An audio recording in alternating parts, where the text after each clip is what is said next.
Hey guys, AuspiciousAussie here, and welcome to episode 16 of Black Canvas Grappling. We're going to continue on with the Grand Prix Tour. Um, just want to kind of have a look very quickly at broadcasters. So obviously we've got all the Japanese broadcasters here. I think at this stage we can only actually negotiate with 3 of them.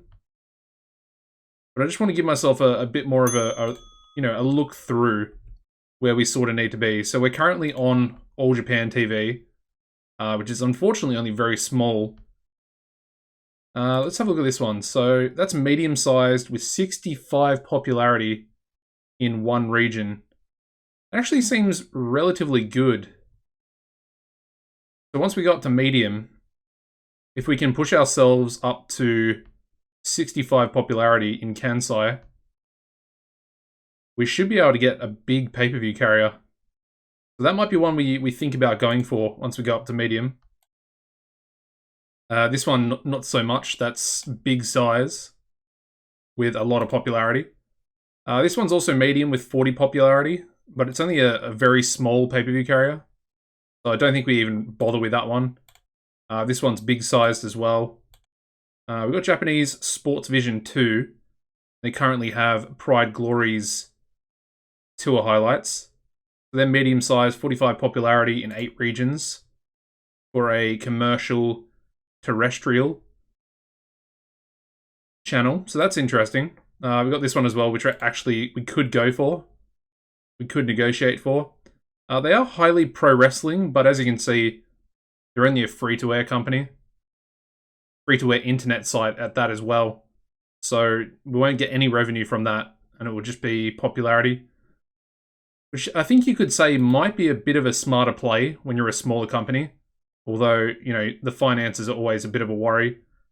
You got this one, also big-sized, of course, with huge coverage. We then got this one. This one actually looks pretty good. So it's commercial, so you do get revenue. And again, it's the same as actually the Jade 237. So medium-sized with 40 popularity in 8 regions. That's pretty interesting. And then we got this one, small size with 30 popularity. And that one's also commercial. But that one's a commercial internet site. I think generates less money. I think. We've got J Remote 1, which is pay-per-view. So they're medium-sized with 40 popularity in 8 regions. Which is actually what Pride Glory has their pay-per-views on. So I find it a little bit strange. Netstream, I think they're very small or tiny coverage in Japan. And I think Ondem is the same. I think Ondem might actually be tiny and Netstream is very small. You can have a look. Yeah, so very small, and I'm assuming Ondem is tiny. We've got Pay-Per-View Japan. So medium size, 45 popularity. And they're a medium coverage pay-per-view provider.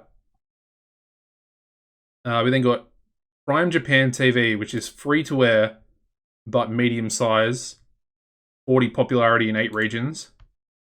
Again, not too sure if we want to eventually go for a free-to-air deal. Rivery is obviously nothing important. And then we currently show our pay-per-views or our events on Shogun here. Kind of annoying that we have All Japan TV, because I'd much prefer to have Shogun TV as their small, as opposed to All Japan's very small coverage. Kind of a little bit annoying, and as you can see, all the other small companies that we're competing with all have their tour highlights on Shogun, and as well as their events as well. But we only have events, and it's, as you can see, highly pro wrestling, so kind of a little bit annoying. And I don't. How long do we actually have? We have. That's a long time. Almost 1 year and 9 months, essentially.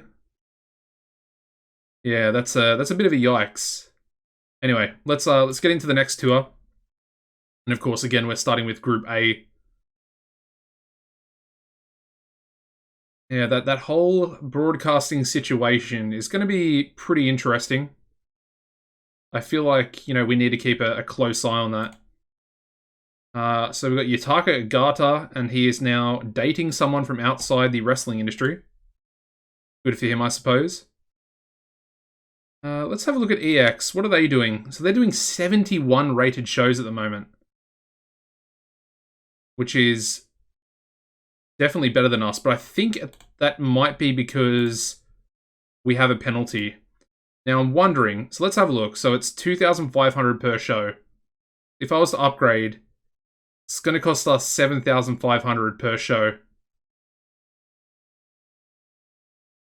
Do I forego? I mean, we have a lot of money, so I think let's do it. We have to do it. Let's get equal. We won't be penalized anymore. Hopefully, EX 2010 won't decide to increase anything else. Otherwise, we will probably be in a bit of a bad situation. Anyway, we've got Furusawa here, and he is improving or entertaining the locker room by hosting a poker tournament. Pretty happy about that. Let's do a medal here as well. As you can see, we've got some pretty bad relationships at the moment. Let's go for Okamasa and Shadow Ichimori. Okay, perfect. There we go. Medaling success. So 1 down, 4 more to go. I think we also got up to... Did we get up to 54 popularity in the last episode? I'm not sure if I showed that. Or if we were already 54. I don't think we were. I think we were 53. I might be wrong, though. Anyway. So, Group A. What are we doing? I need to get my phone for a second here and we'll suss it out together. So we're essentially in round 5, or this is kind of how I have it set out. And we're going to have Suki taking on Big Bruiser Finley. So there's Finley, and there is Suki. This one should be a pretty feisty affair.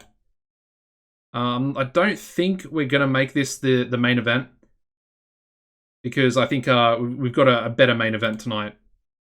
With of course Funakoshi, which I think at this point we have to say Funakoshi needs to be in the main events. It really doesn't even matter who he versus. So yeah, call these guys slow build and decisive. But either way, this should be a really good match, and I think I'll probably be pleasantly surprised by the way that rates. So yeah, up next we're gonna go with Blast Akoma. And he is, in fact, going to be taking on Funakoshi. So that'll be our main event. For 20 minutes. You have to expect your boy Funakoshi to get the victory here. Get the dub. Another 2 points. Still undefeated. And of course, we'll take a look at the overall standings once we finish this show. So who have we got next? We've got Okamoto and Kamisaka. So I think that'll probably be our technical masterclass. So there's Okamoto. Yeah, he's got 60 technical.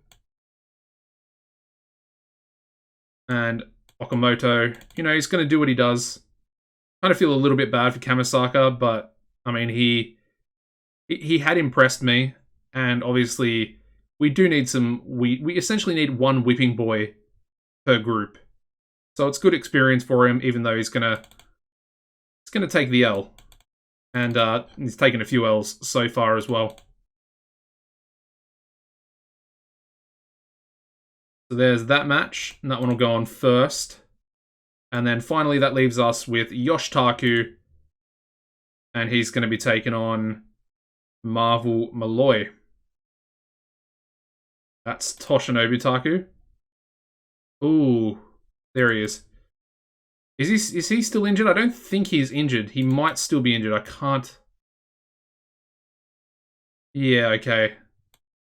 So I think for this one, we'll just give this one 10 minutes. And I think we'll give Marvel the victory as well.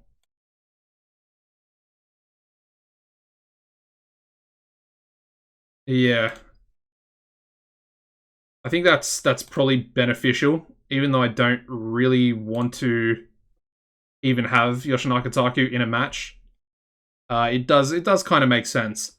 Anyway, as far as angles go, we're just going to go with Funikoshi. We'll give him a menace angle. Actually, I want to have a look at Funikoshi. Let me have a look. He can do entertainment. I think he can. Not very well though. Let's try an entertainment angle, because recently on the TCW live streams, I've found that longer angles with your biggest stars can often be pretty beneficial. So let's go an 8-minute angle there, and then we'll also have, I think, an 8-minute angle to... Oh, the thing is with BCG, if we have too many angles, the show will be penalized. Alright, well, with that being said, I think we'll go 6. At least for this one. I might leave... I think I'll leave Funikoshi as 8 as a test, and then we'll suss it out there. Anyway, it's going to be Maida, and I think we'll go with Funikoshi last, Finley, Suki. Who else? Suki. Got Reizan Okamoto, Kanedamaru Kamisaka, and finally we'll go with Marvel. Alright, so yeah, we'll try that. That one will go first. And I guess that can essentially be the show, really. I could throw in maybe one more match, and I think we might just do that. Just for the sake of sort of making sure. Let's go with Yokokawa and Sen, and they can take on Mitsukuri and Kinoshita. Not on the pre-show. We'll give it on the main show. And let's have Sajuru Sen pick up the victory there.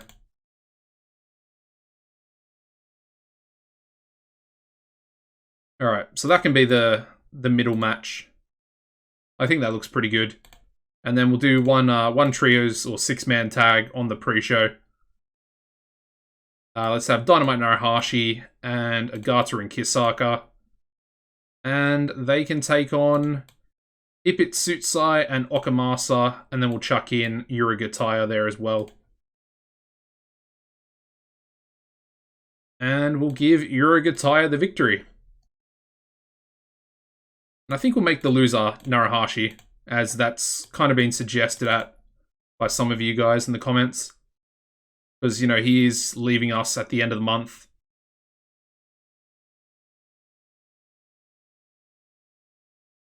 So yeah, that's fine.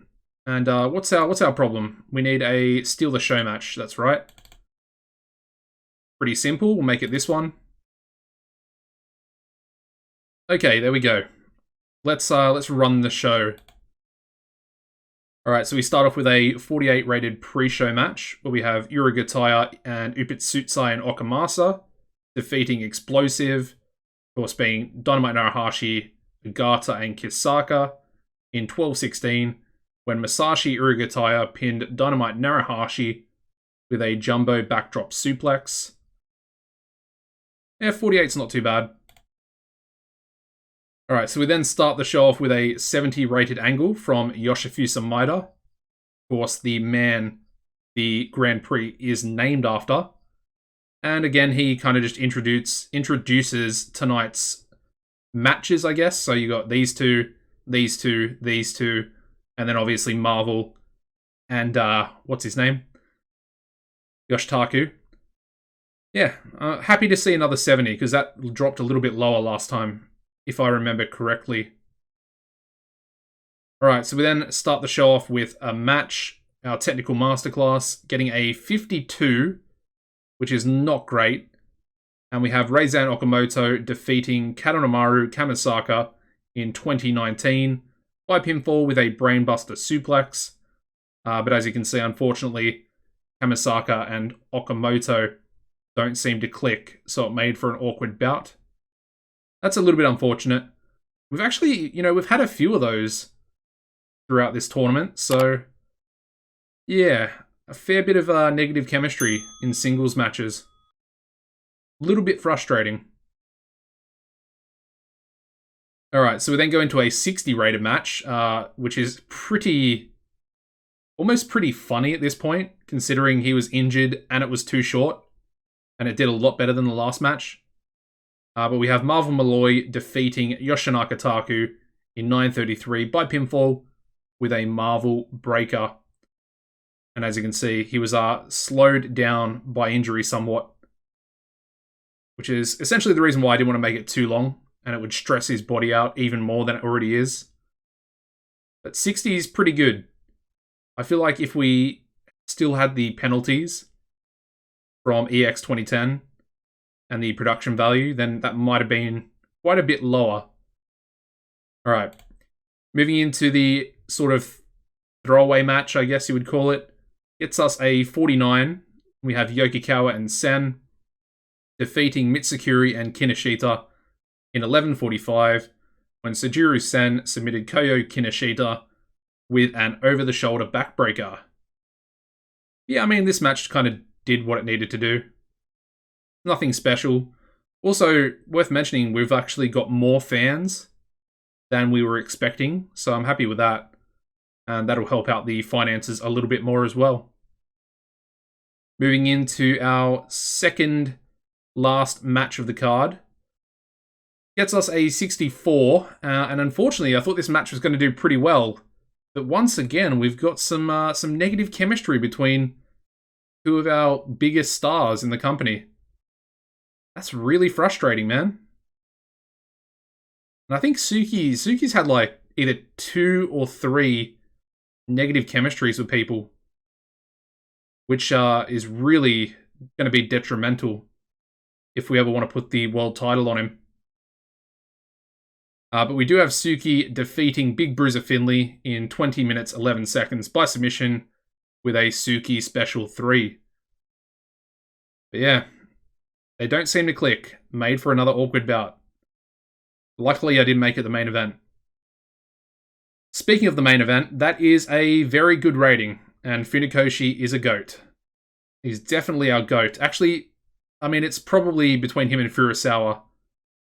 But I guess at the moment, Funakoshi is the world champion. So we got a 78 here for the main event, and we have Funakoshi defeating Blastakoma in 2029 by pinfall with a butterfly backbreaker. And we got Funakoshi with a 77 in-ring performance. Very nice. And that's a really good rated match, actually. Considering Blast only got a 57, I think that one was pretty well booked. Or very, very well booked, actually. And then we go into Funakoshi's angle, the 8-minute angle. It gets a 62, so that's not too bad. He doesn't have the best entertainment skills. So what I would like to do is try, I guess Furusawa, I think, has pretty good entertainment skills. So what we're going to do is try and use Furusawa with an 8-minute angle, I guess, after his main event. But anyway, we get a 72. So as you can see, without the penalty, our show ratings are a lot better. But unfortunately, this only increased our popularity in 7 regions, despite getting a 72. I find that very strange. That's very strange, because realistically, that should be a lot better. So I don't know what's going on with that. Anyway, we got a pay rise request here from Finley, who was only being paid 70 per appearance, but now he thinks he's worth 430, which is a $360 pay rise. So we'll give him 75% increase. Is still an extra $270. So that's pretty expensive. Anyway. So we did essentially match the same rating as EX 2010 for that tour show that we looked at. So in a weird way, it's actually not too bad. I'm thinking that the reason why we probably didn't gain any popularity from that tour show is the fact that our broadcaster is only very small and our popularity is so high. Ooh, we got some new recruits, some new dojo graduates. Very nice. So we got Sho Iwamoto, who looks okay. He doesn't look outstanding. He's got very good entertainment stats. 50 star qualities gonna limit him to probably just being like a mid-carder. Good technical, which is obviously important with us for the technical masterclasses. Physical's fine, but the psychology and basics and like the fundamentals are really quite bad. Quite bad. He's also 23. All right, let's have a look at all three of them, and then we'll decide which ones we want to actually take. But here we've got Jakuchu Aida. Or Ida. Aida. Yeah, I don't know. Aida, I guess would be his name. He, on the other hand, has really, really good physicals, like super good physicals. Good star quality, really good menace. So that's going to be a beneficial part of his promo game. Super bad psychology, which could probably be improved. He's only 18 years old, this guy. So he's 5 years younger than the other guy. And they actually have similar psychology already. And then he's pretty good technically and pretty good brawling as well. I like this guy. I think we'll probably sign him. Jakuchu. He's got the nuclear choke slam as his finisher, even though he's only a middleweight. Doesn't really make a lot of sense being a middleweight and having a finisher like that. Anyway, and finally the last guy, Yanagita, and he looks like a big boy. He's also only 18, but he's got no star quality, man. He's got really good entertainment skills, and he's got good basics and good brawling, but apart from that, it's going to be super hard to get him over, to be honest. The 15 star qualities are real knock. Damn, because he's a bulky heavyweight as well, so he would have fit in really well. Oh, I just wish if he had the other guy's star quality, he'd be perfect. Yeah, they're not great. They're really not great. I think we'll go with this guy, even though he's 23. Yeah. And then I guess we'll go with Jakuchu as well.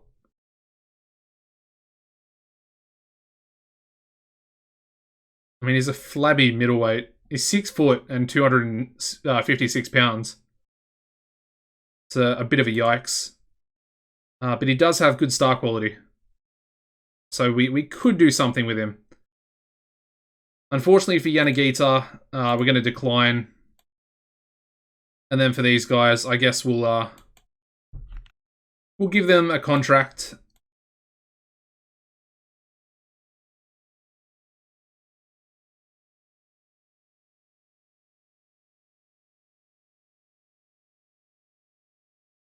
Yeah, I guess we'll just make it an ongoing contract. It doesn't really matter. I mean, they're only young lions, so once we actually decide they're good enough, we can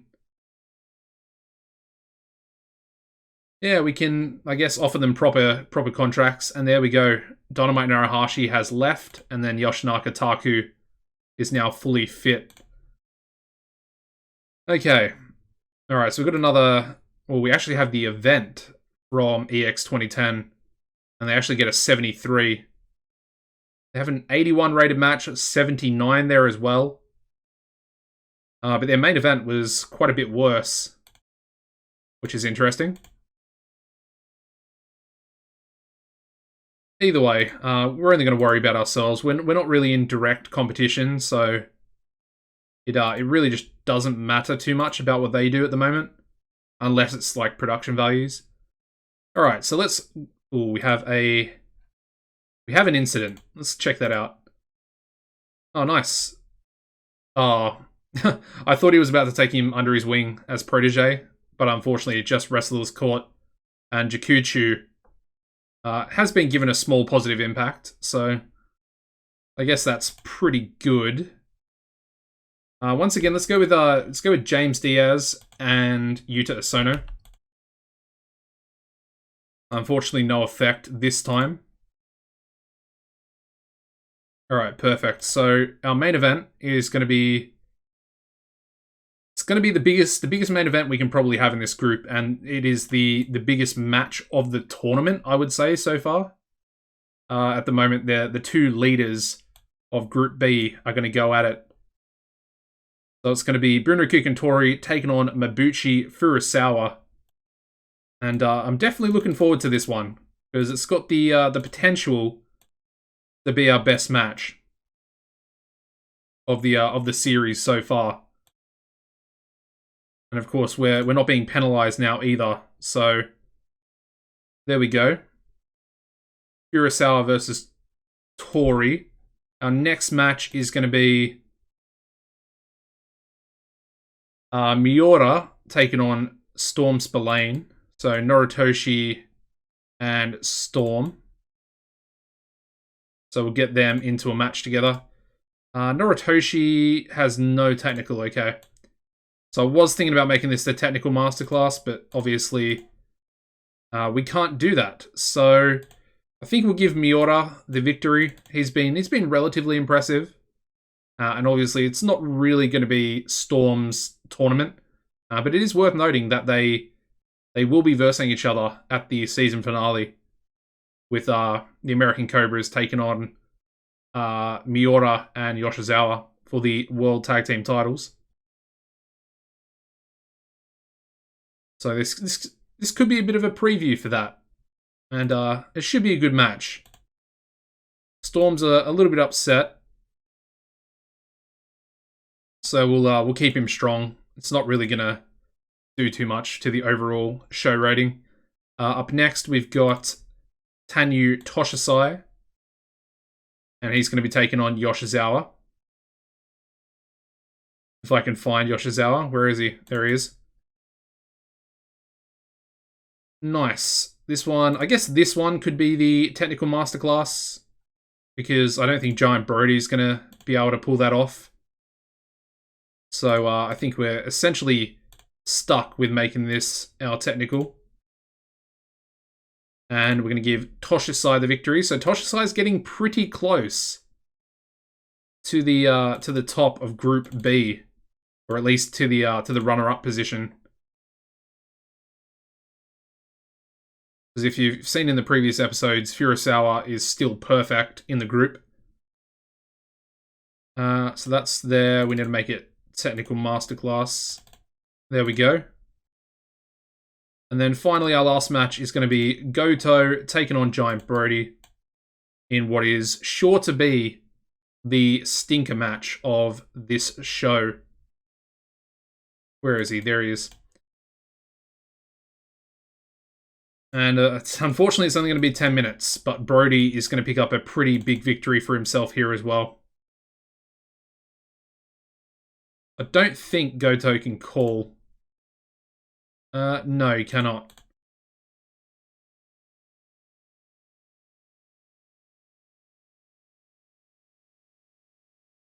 Okay, that looks pretty good. So I guess we'll do our angles. So I wanted a Furusawa angle. Actually, we might let's do both. So Mabuchi Furusawa, and then we'll have Bunraku Tori in there as well. Let's both go rated on entertainment. We'll give them 8 minutes with Maida as the road agent. Both on entertainment. Then obviously we'll do the other angle. But let's chuck in another match. So let's have Matsushita, Urugataya, and Roku Sotomura. And I guess they can take on Yuta Isono. Who else have we got? We've got James Diaz. And Iki Hisaka. Yeah. There we go. That looks pretty good. Young Lions taking on the veterans. And we'll give Rokumon Masashita the victory there as well.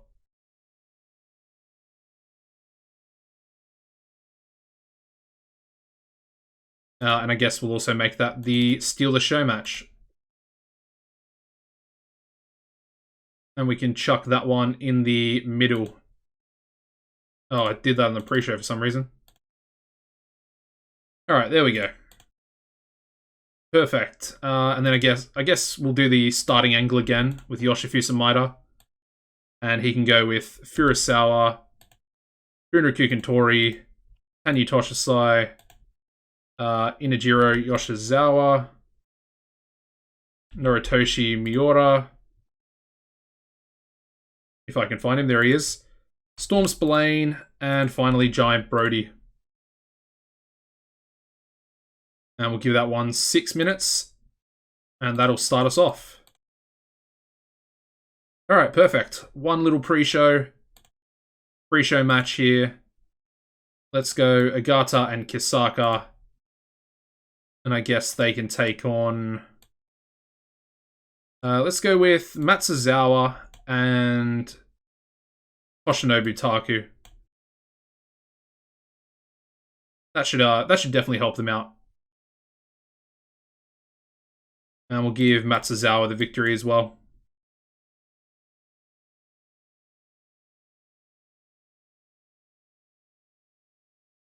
On the pre-show. Alright. So there we go. That looks like a pretty good Group B tour show. Let's run it. And we start off with a 43, where we have Matsuzawa and Toshinobu Taku defeating Agata and Kisaka in 11:43, when Yoshisada Matsuzawa pinned Yutaka Agata with a double arm DDT, and then Matsuzawa carried the match. Yeah, Toshinobu Taku's pretty bad considering he's like 52 years old, or whatever he is. Should probably retire. Anyway. That's a lot better. We get a 76 this time for Yoshifusa Maeda's introduction angle to open the show. And of course, introducing all the matches on the card for tonight. And again, we're a lot higher with the attendance. I think we expected 590. We're almost up to 650, so hopefully that'll outweigh the extra 7,000, or the extra, I guess, 5,000 we're spending on those production values. 76 though, 6 points higher than the A show, Group A. We then go into a 66 rated technical masterclass, where we have Tanyu Toshisai defeating Inajiro Yoshizawa in 1953 by pinfall with a dangerous brainbuster. So a nice victory there for Toshisai. And at the moment, he is gunning for Bunraku Tori's second place in the group. And he got a nice 65 as well for his in-ring performance. Okay, this match actually did better than I thought it would. We get a 58 for Giant Brody defeating Naozane Goto in 10:03 by pinfall with a single-handed chokeslam. Yeah, I expected this to be like a 40. So, pleasantly surprised. Brody getting a 55, picking up another 2 points for his campaign as well. Yeah, just a pretty good match, actually. I think we'll do this one again. Maybe at the following pay-per-view after the Grand Prix for the Challenger Series title. Moving into the Steal the Show match, we get a 52, where we have Rokumon Masashita, Masashi Urugataya, and Roku Sotomura defeating Yuta Isono, James Diaz, and Iki Hisaka in 12:04 when Rokumon pinned James Diaz with a one-handed chokeslam. And unfortunately, Rokumon was off his game. So 52 It's not bad, but it probably could have been better. This one's not as good as I thought it would be. We get a 58, where we have Noritoshi Miura defeating Storm Spillane in just over 20 minutes by pinfall with a Storm Rider. Pretty ironic finisher. Hitting him with the Storm Rider. Obviously, his name is Storm. Yeah, I definitely think that's a bit of a troll. Either way, could have been a better match. I think it probably should have been. And finally, the main event, getting us an 82, which is massive. I knew this was going to be a seriously good main event when I was booking this tour show on paper. This is obviously the standout match of the group.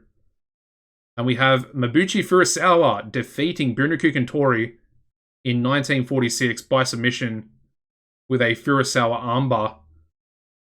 Yeah, I mean, they had pretty similar in-ring performances. We got Tori with a 74 and Furusawa with a 72. And yeah, it's a well-booked match, getting an 82 overall. So I'm pretty happy with that.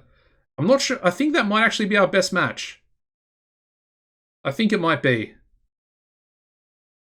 But it's probably our best main event we've had throughout the, well, obviously, the match rating speaks for itself. But just on paper, I really like that one.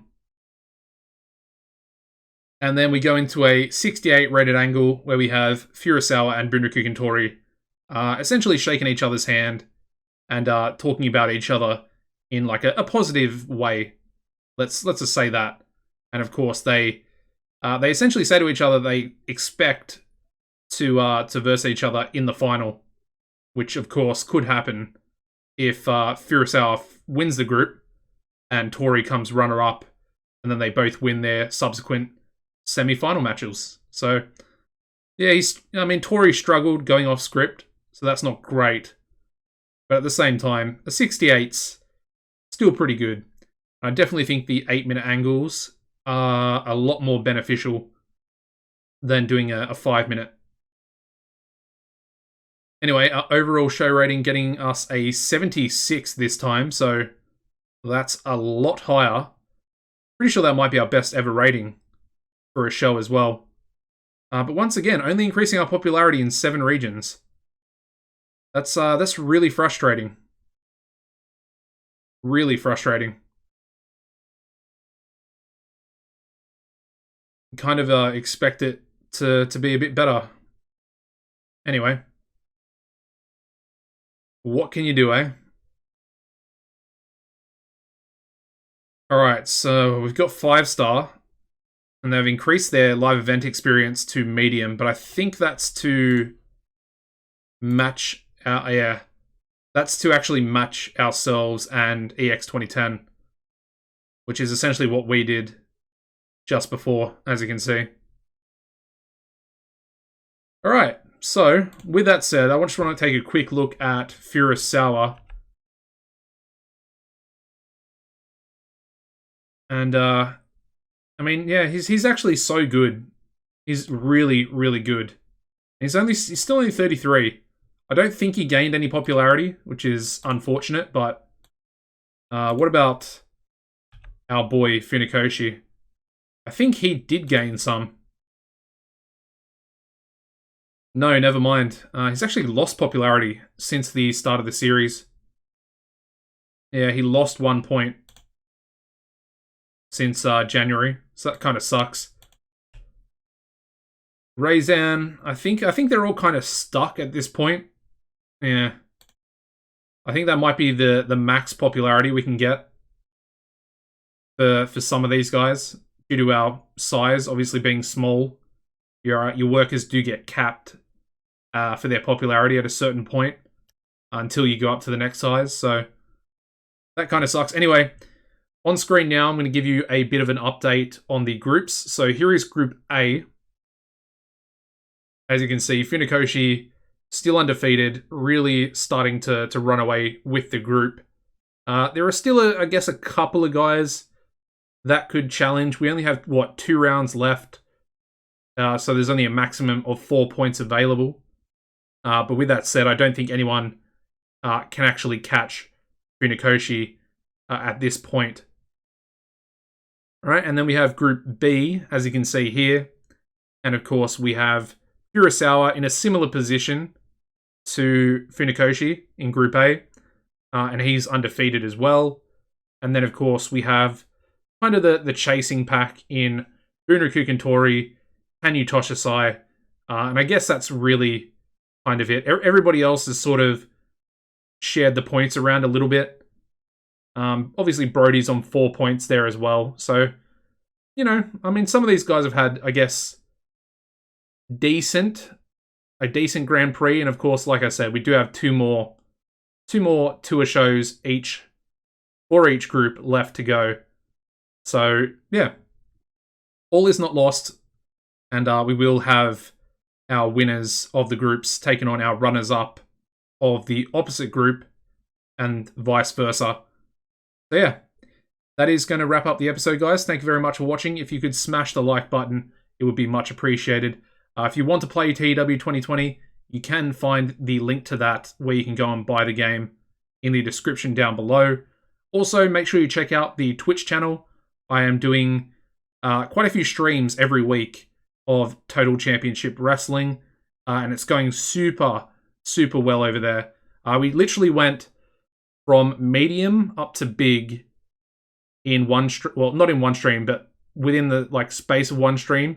And then the next stream after that, we literally went from big to large, which is essentially going from national to international in one stream, which I find pretty crazy. But we did it, and things are going really well. We got a massive pay-per-view deal over there, and we're making about $4 million per month. So, yeah, make sure you head over to the Twitch channel and give the channel a follow, and hopefully you'll be notified. I do put up a little 30-second video when I do go live, so if you, for some reason, see that video on YouTube, then you will know that I'll be live over on the Twitch channel. Anyways, guys, apart from that, as always, take it easy, and I'll see you next time.